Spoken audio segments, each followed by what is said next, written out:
I want to share with you the story of two very important, very real, and very loved faces in patient safety. One, the precious young face of my newborn son, Cal, and the other, the face of my late husband, Pat. Cal was born a healthy baby boy on March 23, 1995, in a large, accredited hospital that delivers over 5,500 newborns a year. Cal was first noted to be jaundiced through visual assessment at 16 and a half hours old, but a bilirubin test was not done. Cal's skin was described to be jaundiced again through visual assessment when he was 23 hours old, but a bilirubin test was not done. Cal was discharged from the hospital when he was 36 hours old and was described as having head-to-toe jaundice, but a bilirubin test was not done. The information we received about jaundice was a simple brochure that never mentioned jaundice could cause brain damage. We were told to put Cal in the window for sunlight, not to worry, and to call the newborn nursery or our pediatrician if there are any changes in sleeping, eating, or any other behavior. On day 4, I called the newborn nursery and told them that Cal was still yellow, lethargic, and was feeding poorly. They asked me if I was a first-time mom, and then assured me there was no concern since sleepiness was to be expected. They told me to unwrap him and tickle his feet, and if that didn't work, to call the pediatrician. We immediately took Cal to the pediatrician, and he noted the jaundice by visual assessment again. A bilirubin test was not done. We were told to wait 24 hours to see if he would improve.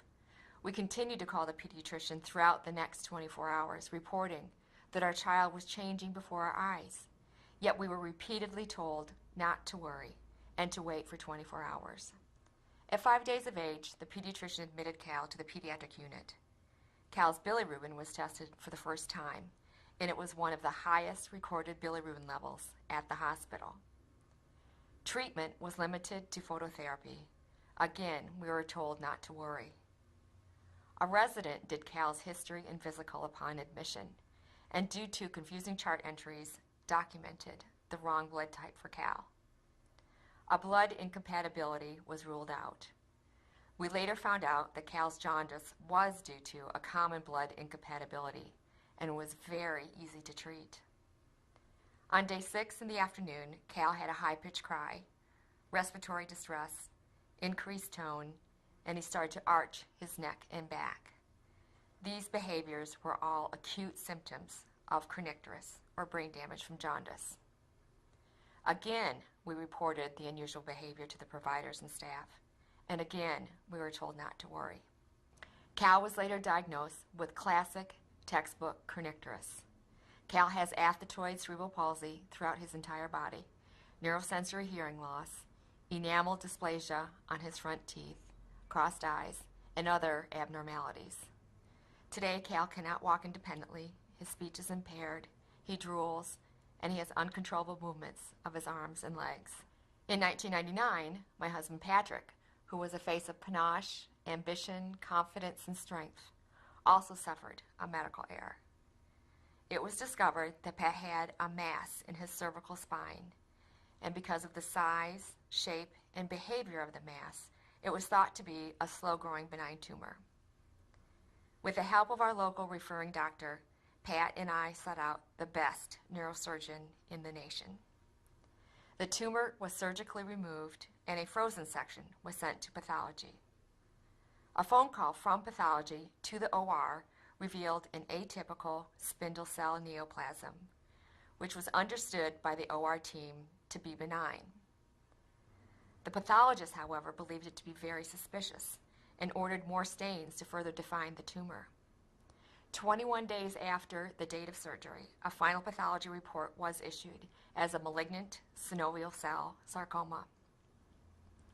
The report was apparently sent to the surgeon's office, but was either filed without the surgeon ever seeing it, got lost, or was misplaced. The cancer was never communicated to Pat, our local referring doctor, or me, and it went untreated for 6 months. Pat's neck pain returned, so we went back to the neurosurgeon to find that the tumor had grown to the size of the surgeon's fist, had spread, and had invaded his spinal cord. Upon removal and a pathology, it was again diagnosed as a sarcoma. Pat's chances to survive his cancer were reduced dramatically by the communication failure. After 7 surgeries, 9 months of chemo, and several rounds of radiation, Pat died.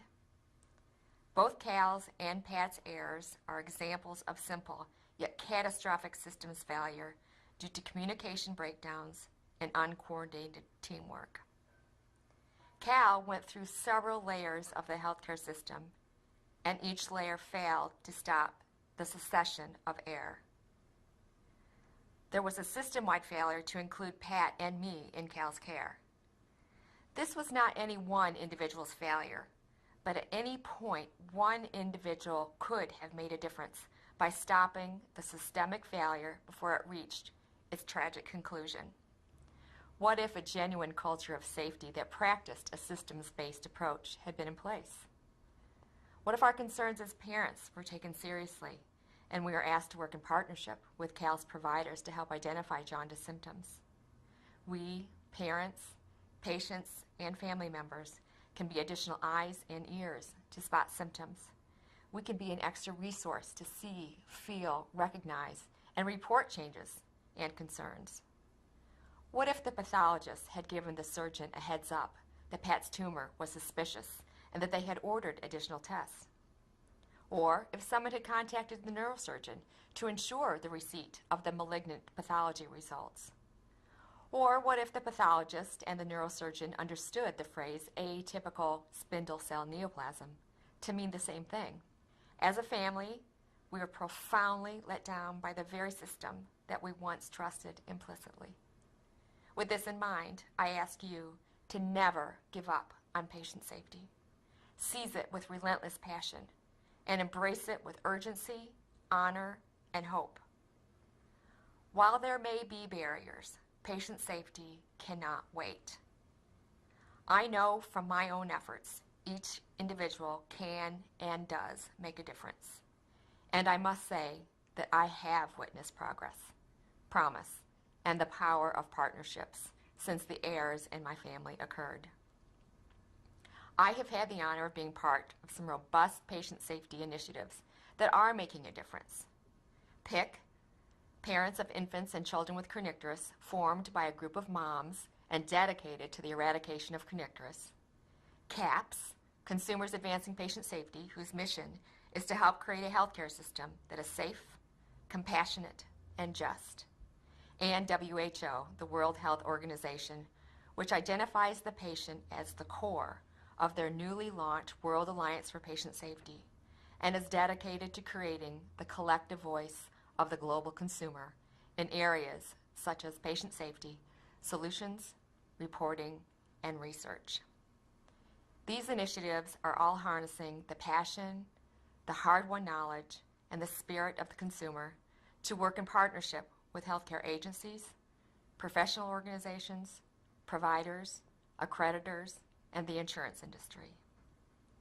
Your spoken word, your courage to challenge, your will to engage in teamwork, and your determination to ensure no harm can all be pivotal in determining if a patient lives or dies. You have a powerful opportunity to revolutionize patient safety by recreating how healthcare is delivered, as a team, as a system, as a champion. You are the front line. You are the decision makers. You are our partners. You are not just an individual working in isolation, but the pillar and the cornerstone in patient safety. Ask yourself, how can I be part of the transformation of healthcare and patient safety? Because working in partnership with each other, your co-workers, and your patients, we can make a difference so that daddies and babies and other precious family members and friends are safe from harm. Thank you.